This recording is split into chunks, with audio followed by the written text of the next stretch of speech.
You ask Tiger to solve. This deals with linear equations with one unknown. The final result is x equals 7/4.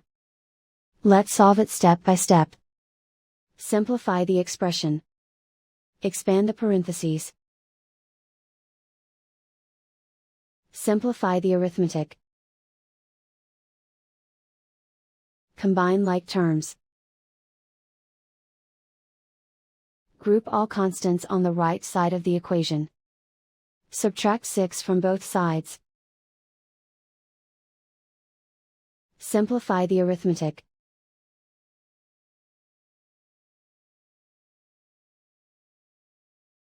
Isolate the x. Divide both sides by 8. Simplify the fraction.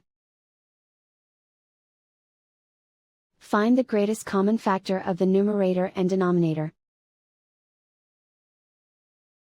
Factor out and cancel the greatest common factor. And so the final result is x equals 7/4.